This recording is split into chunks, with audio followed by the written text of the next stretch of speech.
Hello everyone, it is Korin. Welcome back to the channel, or welcome if you are new. Today's video is number 4 in my boob job series, right? Number 4?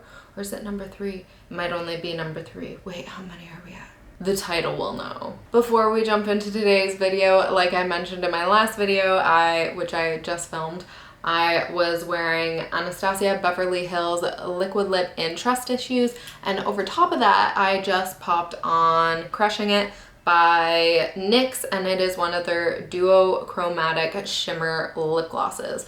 So this is what I'm wearing on my lips if anybody is curious. If you're new around here, don't forget to hit that subscribe button and keep updated with these videos, as I do plan on filming a 3-month update once I get to 3 months, and also a Q&A then. So if you have any questions that you would like answered, please leave them down below and on any of my other boob job vlog videos. With all that being said, let's jump into it. Things no one tells you when you're getting a boob job, or at least a lot of these things no one told me. I did try to ask people who I know who have had it done, and also just watch immense YouTube videos, but I just wanted to create one video that people can kind of reference in case watching vlogs is a lot, because I understand watching vlogs is a lot, but I loved watching boob job vlogs, and that was something that I really did during this journey. But again, let's get into it. So number 1 on my things no one really tells you is they won't feel like your boobs for a while. They'll feel detached or like they are falling off. Something heavy on/in your chest, like almost an elephant sitting on it, and just a lot of extra pressure. This is something I experienced, and it just felt so weird walking around, especially the first 2 weeks. Like, I know those first 2 weeks, I was just like, when do they feel normal again? And I asked people I knew who have had them done, and they were like, usually after the 2-week mark. And I was like, but those first 2 weeks it's gonna feel weird, because again, it's a foreign object in your body, so can't expect it to feel like your regular boobs right off the bat. Number 2 on the list is numbness, loss of sensitivity, and just overall extreme sensitivity. Everyone's different, and I know for myself, I was on the roller coaster of this numb, sensitive, overly sensitive, oh that's itchy, oh that's painful, all over the board, and it's a lot. So initially most of me was numb, probably from, you know, going into surgery and having all the drugs put in me. So at the very start I was very numb, but around 1.5 weeks my nipple sensitivity started coming in, and it started coming in hard, and then my nipples were hard, like a lot, all the time. And then they started to get more normal around a month, and then somewhere else where I got really sensitive, which was more around the 3-week mark, was the very underside of my breast. Ooh, and it still is, like, it feels very sensitive there, and I'm assuming that's because the implants slowly dropping into place. So the underside of my breast is very sensitive, and just initially it got like kind of itchy, and I wasn't experiencing itchiness for a very long time. So I will say probably around 3 weeks is when the itching started to come in. So definitely be aware of all the different feelings you might feel while your boobs are turning into your boobs. So that was kind of like 2 and 3. The nipple sensitivity should just be its own point. I meant to mention that, but I just had to share. The nipple sensitivity was unreal. Not only were they super sensitive, but they were also getting super painful at times from being so overly sensitive. So just something to be knowledgeable about. For myself, that has gone away now, and they're just at a regular nipple sensitiveness. Number 4 on the list is that they might sit super high and be super swollen. So my breasts were very swollen, very swollen. I was so nervous that I accidentally went too big of a size. And for those who don't know, I did 400 cc's, and initially I was about an A cup. I don't know what cup size I am yet, because I am still wearing my surgical bra as I was instructed to. And on my chest, yes, they were sitting high initially, but honestly, it wasn't that high. Everybody's chest cavity is a little different, so yours, they could sit really, really high, like collarbone high. but for myself, it was still pretty centralized in my chest area. Just to be aware that they can be overly swollen, scarily swollen. You might think you've gone too big, but you probably haven't gone too big. Don't judge them yet, wait a month. You know, usually it takes about 3 months for them to fully look like what they're gonna look like. So give it time and trust the process. Number 5 on the list is that they can be a weird shape initially.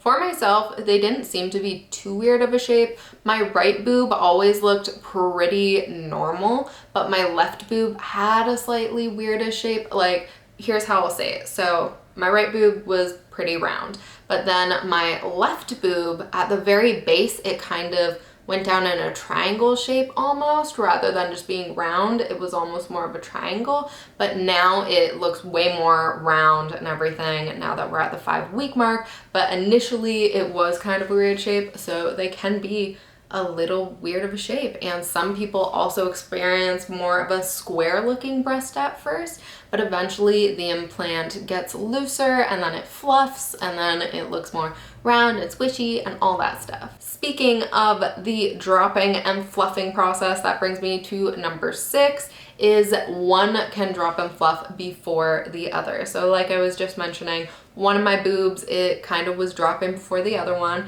Not too severely, not too drastically of a difference, but it was going quicker than the other one. My right boob, it was just taking it like a champ, whereas my left boob was, it was doing its best. So be aware that that can happen. And basically what dropping and fluffing is just it dropping into the cavity, and then fluffing is like it starting to release that hardness you initially feel, because initially when you get them done, they're very, very hard and firm, but then eventually they get squishy and feel like boobs. I'm not gonna squeeze my boobs right now. I'm filming inappropriate, but I was gonna, you know, just as an example to show the squish factor. But anyways, now they're squishy, and yeah, so one can drop quicker than the other one. Nothing to be concerned about. This happens to a lot of people. Number 7 on the list is your nipple size can change. For people who have never really had a change in breast, like from pregnancy or weight gain or weight loss or anything like that,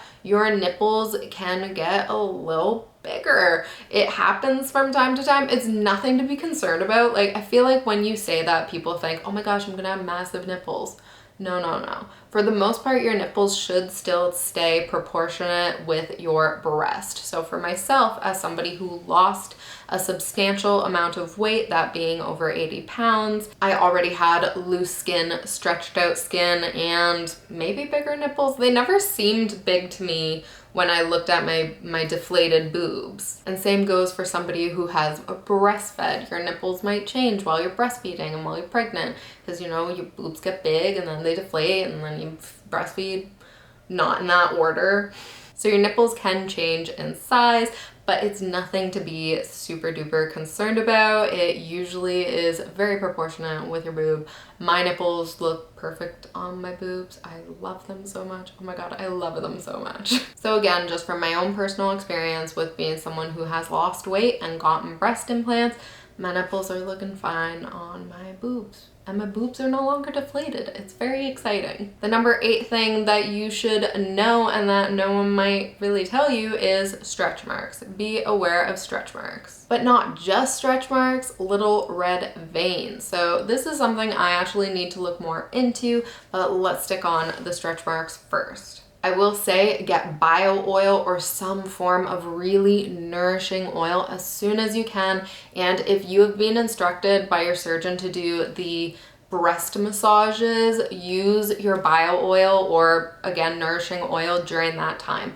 That is when I personally use it, is I'll do my breast massage using my bio oil. It will help in not getting stretch marks or making my stretch marks worse. Because again, as somebody who gained weight and lost weight, I have stretch marks on my armpits and on the sides of my boobs, but that was from weight gain and weight loss. So that's just, those are old, but I'm not trying to make any new ones at this time. With bio oil being mentioned, I do want to also note that you might get some little bumps on your chest, like chest knee. Nothing too severe, well, maybe more severe, depending on your skin type, so just be aware of the type of oil you are using. I have had a couple on my chest. It's nothing crazy, Right now I have a bit bigger of one, but I'm not too concerned about it because I know it's gonna go away. But that is just something I want to put out there that you might not know. But definitely use some form of oil to help reduce the risk of getting stretch marks. And again, like I was saying before,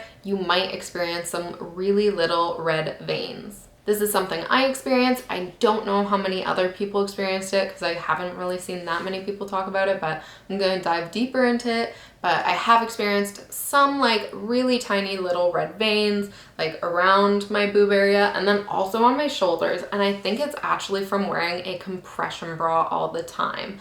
But I was instructed by my surgeon to wear my compression bras as much as possible. And luckily my surgeon actually gave me 2 surgical bras, which is fantastic because you don't want to be wearing the same surgical bra 24/7. So I have a nude one and I have a black one. But again, just some things to be aware of. And if I find out more information on those little tiny red veins, I'll let you guys know. But at this point in time, I need to do more research on them myself. Number 9 of things that people might not tell you is the itching you might feel on the underside of your boob. Again, everybody is different and this goes into that sensitivity thing we talked about, but the underside can be very sensitive and itchy. Very sensitive and itchy. And with that being mentioned, I also want to note that this is way more than 10, but we're gonna say it's 10 for the sake of it being a nice number video. But with that being said, initially when you're not really exfoliating your boobs,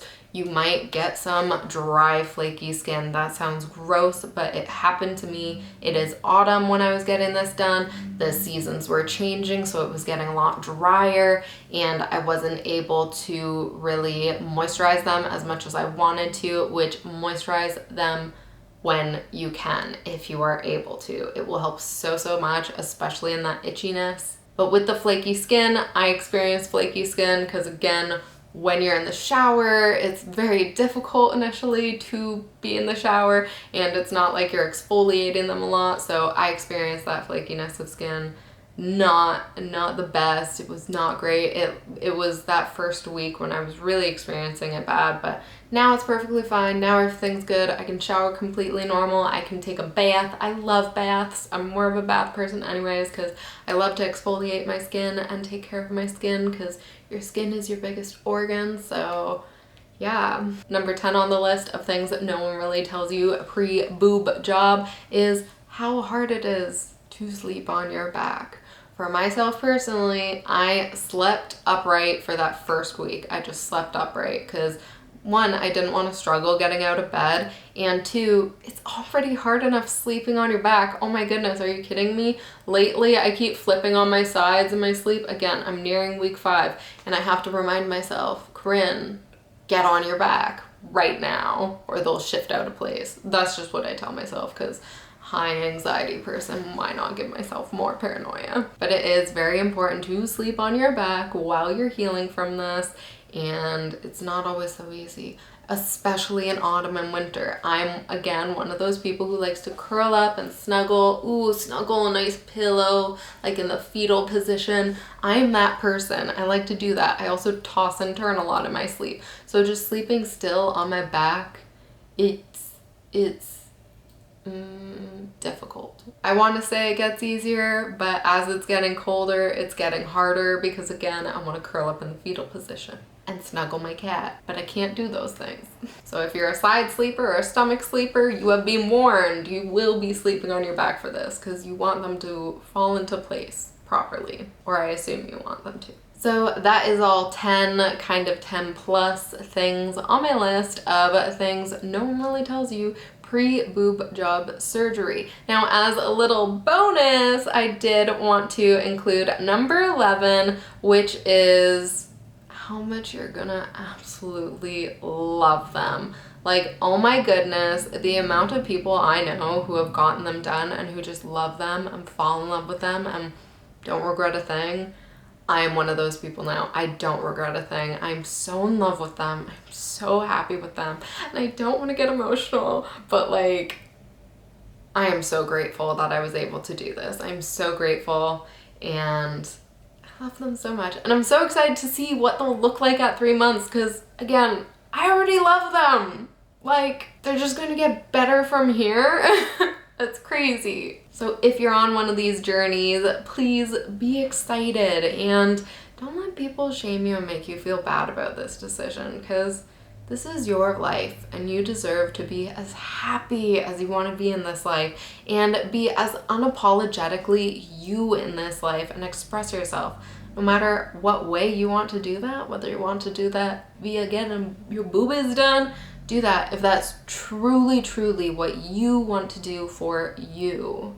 It should not be about anyone else but yourself. With all of that being said, I hope that you guys enjoyed this video, and if you did, don't forget to give it a thumbs up. Also, if you haven't already, don't forget to hit that subscribe button. And again, if you're on this journey or if you're curious about this journey and you want to ask some questions, please leave them down below. I would love to film that Q&A when I can at my 3-month check-in. So please leave those down below. And don't forget, I do have Instagram, so go on and follow me there. That'd be rad. Love to have you. Wishing you guys all the best and hope you are taking care. So until next time, know that you are magic and peace.